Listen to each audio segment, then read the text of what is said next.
Hello everyone and welcome to All Things Watched. In this video we are going to talk about the brand new movie Suitable Flesh, which mainly stars Heather Graham and Judah Lewis. Now there's other great actors in here as well: Barbara Crampton, Bruce Davison, Graham Skipper, Jonathan Shaik, I believe is how you pronounce his name, Brett Newton, and Chris McKenna. And there's a ton of great actors in here really, but essentially this story really follows Heather Graham and Judah Lewis, who portrays a character known as Heather portrays a character known as Dr. Elizabeth Derby, and Judah portrays a character known as Asa Waite. And of course Elizabeth, which was portrayed by Heather Graham, she is basically a psychiatrist, so to speak, or almost like a shrink, so to speak, someone who talks to people and helps them sort out their problems, their everyday problems. And she's really good at her job. She seems like she's very successful and all that good stuff.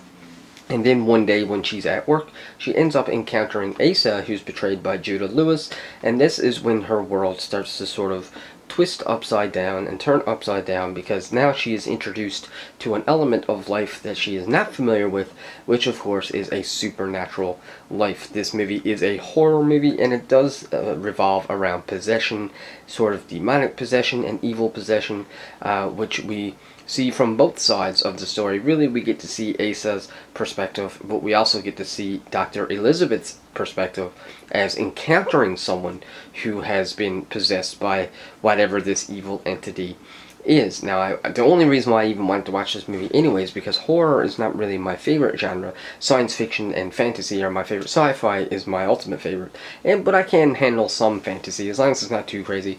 I don't love fantasy, but I do love sci-fi. And so this one is a horror, which, like I said, wasn't really something that I absolutely died to see, but because Heather Graham was here, I wanted to see it. I'm a big fan of her and her performances, and pretty well everything she does. She's a great performer, a great actor, and all that good stuff. Barbara Crampton does a phenomenal job in this film as well. She portrays another doctor, Dr. Daniela Upton, and she is sort of, I guess what I would call, she's like the realistic person. She's the one that would act the way that me or you would act, because we have Asa, who is possessed, and then we have Dr. Elizabeth, who's witnessing this possession, but then you have Dr. Daniela, who is sort of the more realistic one, and sort of being like, oh come on, possession is not real, this can't really happen, and really starts to look at Dr. Elizabeth almost as if Dr. Elizabeth is maybe needing some help with with psychology herself. So I really like that dynamic between the three of them. They're three very different characters, but they also represent three very different perspectives, and I thought that the writing was done pretty good for the most part. Now, unfortunately, one thing that I found that I was not a big fan of with this movie, well, for one, I felt like there was a lot of sex in this movie. Now, there's not really much nudity, but there was a lot of sex scenes, which I just felt were unnecessary. They weren't really beneficial to the story. I understand that, these demons and oftentimes demonic possessions does involve, sexual acts, and oftentimes they do want to have sex sort of as a symbolism for degrading the body. So it's not that, going out and having sex is necessarily degrading, but you get what I mean. Normally, oftentimes in the sense of horror movies with possession and paranormal activity, oftentimes these demonic entities like to destroy sort of moralism, if that makes sense. And a part of doing that is that they just sort of take over a host, and then they just want to sleep with, lots of people in a sense of sort of degrading the person that they have possessed. So there was a lot of that in this movie that I felt was not necessary.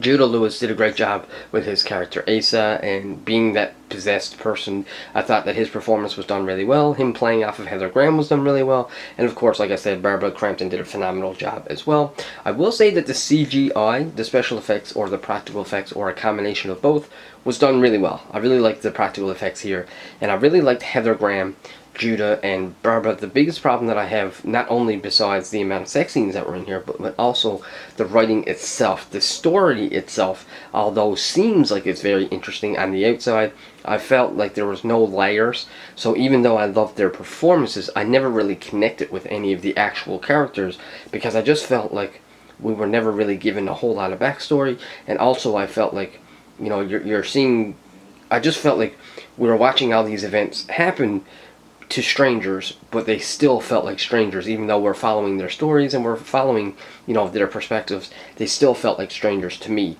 Now, all these things are subjective. Maybe you've seen Suitable Flesh and absolutely loved it. For me, I would have to give this movie probably a 50%, because as much as I liked it, I also didn't like it, so it didn't really do anything for me. So I was actually quite neutral, and so if I like something as much as I don't like it and I'm neutral, then to me that's a 50%. It wasn't quite bad enough for me to fail it, but it also wasn't quite good enough for me to say, well, I liked it more than what I didn't, because I didn't. It really didn't do anything for me. I'm very neutral with this movie, which sort of makes me a little sad. Well, for one, I want to enjoy every movie that I watch, but also because of Heather Graham. I'm just such a big fan of Heather Graham that I was hoping to see this movie and just fall in love with it, but unfortunately it didn't quite do it for me. But let me know in the comment section down below if you've seen Suitable Flesh, and if you liked it, tell me why or why not. If you like this video, click that subscribe button. I'm trying to get the channel back up and running again. You know, I accidentally deleted All Things Watch, so I had to start over from scratch. So if you want, you can like and share and comment and all that good stuff. It helps the algorithm. Even if you're not a subscriber, comment anyways. I'd love to have a conversation with you about this movie and all that good stuff. And that's pretty well all I got. So that's my review for Suitable Flesh. And until the next video, take care.